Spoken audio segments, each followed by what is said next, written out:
I'm sure qualifies. Call 800-820-8888. That's 800-820-8888. The reason I have a little doubt, just a little, is because he grew up and nobody knew him. Well, if I ever got the nomination, if I ever decide to run, you may go back and interview people from my kindergarten. They'll remember me.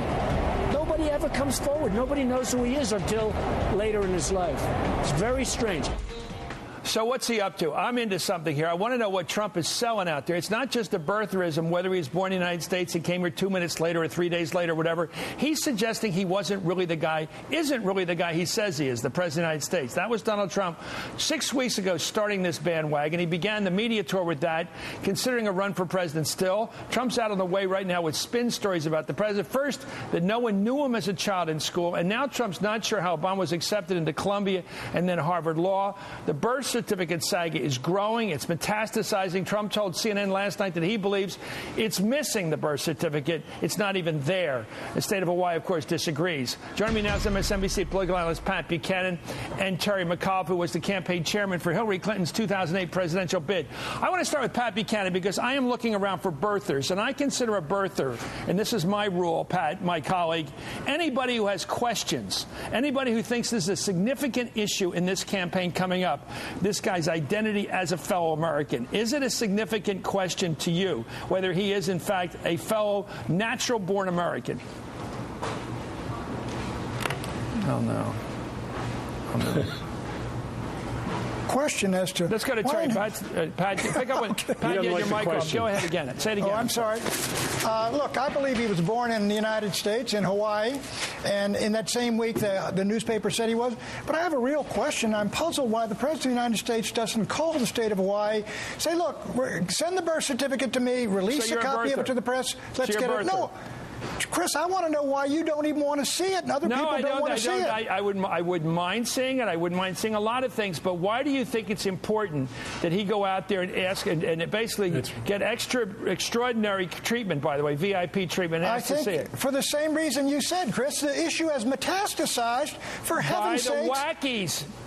By Chris Matthews also. It's all over our network and every other one. Because it's an incredible assertion, Pat. It's an incredible assertion to make about the President of the United States that somehow, let's go through everything Trump said. I'm going to go through it later tonight, my close. He is saying nobody knew him in school, that nobody ever comes forward and says they ever knew the guy, like he was some guy that never really went to these schools. There's a phony paper trail. What's that about, Pat? I'll tell you what. What's that about? He went to Occidental College, then suddenly he shows up at one of the best schools in the country, Columbia. He vaults from there to Harvard Law School. Suddenly he's on Harvard Law Review. Suddenly he's the editor of Harvard Law Review. We've never seen any grades of the guy. These are legitimate questions. What I want to know from you, Chris, they got the grades at Harvard. Harvard Law let him in, and he was elected head of the Law Review. They had the records.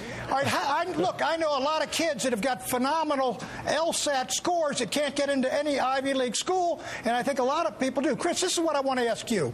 Why is it that the National Press Corps, when Donald Trump is out there supporting the people's right to know, you guys are all supporting the president's right to conceal? Okay, so you have questions about whether the president did attend these schools or not. First of all, let's first, how far do you go on the Trump bandwagon?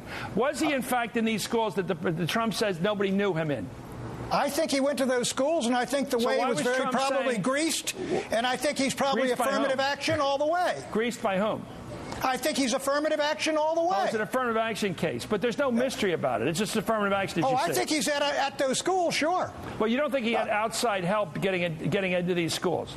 Well, look, I think you always look, Chris, you know how the system works. You apply. He's an African-American kid at a time when everybody's saying, let's bring those guys in, give them an advantage, move them ahead. So if that happens...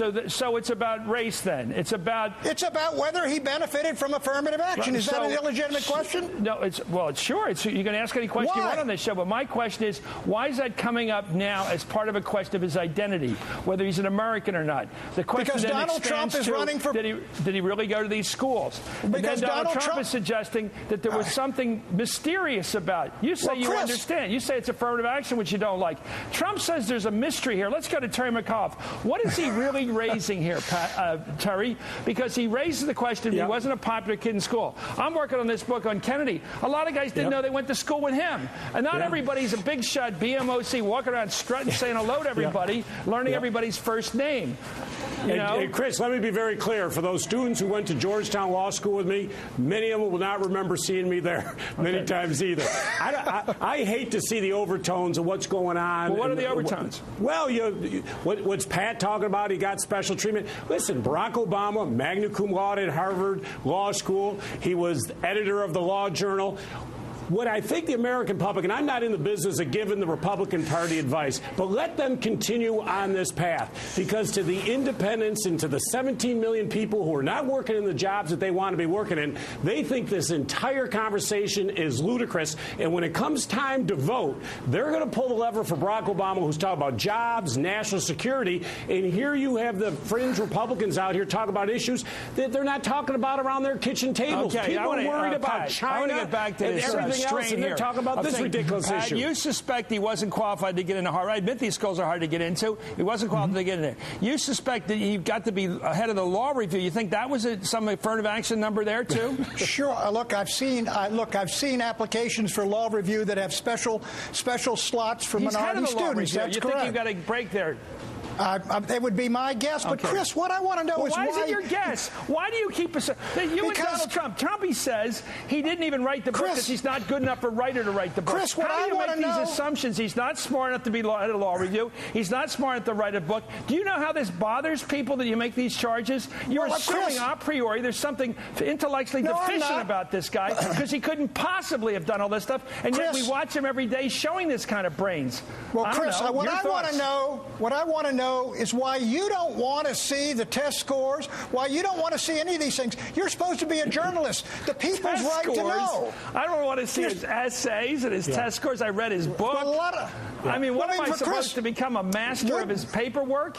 Would you not want to know if he was a beneficiary of affirmative action? Is that an illegitimate question? I bet you any money Kennedy got into school with some help. I'll bet you Franklin Roosevelt got into school with some help. It doesn't bother me. Well, I'm sure George Bush didn't. He didn't exactly hit a triple to become George Bush Jr. That doesn't shock me. But if Donald Trump is raising this in a campaign as an issue, what makes it illegitimate? He's got a right to raise any issue he wants. Because of the presumption you guys are making, there must be something spooky about this. How could this guy have become head of the Harvard? I want to see some paper on this. You still want to see his basic paperwork to justify him being president. Chris, what is making this spooky is the White House stonewalling. Stonewalling? Take over here, Terry. Suppose the White House started issuing paper to these guys. Do you think they would stop asking for more? I'm just asking. And I think that's the position of the White House. But I go back to my bottom line. I love it that Pat Buchanan is continuing to talk about it because this is so offensive to independents and to people in this country today who want to worry about their job, who worry that China now owns $1.1 trillion of our debt. Our trade deficit last year with them was $250 billion. They're worried about their job. They're worried about their children's job. And this gibberish that they talk about on television is doing nothing, and other countries are moving at warp speed ahead of us on renewable energy, wind, electric cars, and we're sitting here talking about a man who was magna cum laude at Harvard Law School, whether he was smart enough to be president. He's got to run on his track record as president of the United States. He's already been elected, and the Republicans have got to put forth what they're going to do for America. And this is good for us because it's turning people off. Pat, the one thing I love about you is you do say exactly what you're thinking, but what you're thinking is what drives a lot of African Americans absolutely crazy about this country. They get a guy they may not agree with. They may think he's too conservative on a lot of issues. He's let them down on some things. But they see him being questioned in a way nobody else gets questioned. Here's the guy that busted his butt to become head of the Harvard Law Review. You've got to have law boards that can't through the roof to get into that place. And then he does all this. He gets back. He doesn't go for the money. He becomes a community organizer. He gets elected to the U.S. Senate. And you still don't buy it. You don't buy it. Look, if he's got all these... Look, you can take a look at I know how I got into Columbia. You can take a look at any of his... Let's take a look at if he's got all these great grades and wrote these great articles. Let's see the magnificent work he did to achieve the greatness he achieved. I got my job here without ever showing any paperwork from school. You got your job without ever showing your paperwork. Terry McCobb did not have to show his paperwork to become Hillary Clinton's campaign manager. manager. Yeah. Most people do not have to keep carrying around with the buckets of paper to prove they exist. Donald Trump is saying this guy didn't go to the schools he went to. He did go to the schools, I guess. Figure. Oh, no, he says nobody knew him. Nobody knew him, and nobody will come forward and say they knew him. Terry, what is he charging here? Well, first of all, what is Trump up to? He's getting press. He's trying to move ahead of the Republican field. Listen, Donald Trump has talked about some important things. China, they're moving far ahead of us, how we should deal with them. But by talking about these issues, I just think that marginalize them. Having Donald Trump in, talking about these issues is good for President Obama. It's good for the Democratic Party. I literally, if I could help fund Pat Buchanan and all the rhetoric he's putting out and the rest of them, we should do it. Because when people go vote, they vote about their pocketbook and how they're going to move forward. I got a question for Pat Buchanan. Sure. I was at St. Luke's Church in McLean the other day on Easter Sunday. Where was Pat Buchanan? That's what people wanted to know. I was down at St. Mary's at the real Latin Mass is where I was. You know that, Terry. Yeah. But look, let me ask you, Terry McAuliffe, are you running for the governorship of Virginia next time? Well, listen, I'm very excited. As you know, the Washington Times front page story today, I was pretty excited. It's the first time I've gotten a good story. It's probably the first time you read the Washington Times, too. I actually bought it. I mean, it was actually good for me. I bought a copy for my mother and my 5 children. But listen, I'm focused on, as you know, I went to China, bought one of their big electric car companies, moved that manufacturing plant to America, now building U.S. jobs and selling product back to China. Terry McAuliffe. Anyway, thank you, Pat Buchanan. You've elucidated the birther thinking. Anyway, I think Donald Trump's becoming the whoopee cushion of the Republican Party. Anyway, up next, speaking of Donald Trump, Stephen Colbert tweaks Trump for the way he talked up his popularity among African Americans. You know, the blacks, as he puts it. That's wonderful. That's next in the Sideshow. You're watching Hardball, only on MSNBC.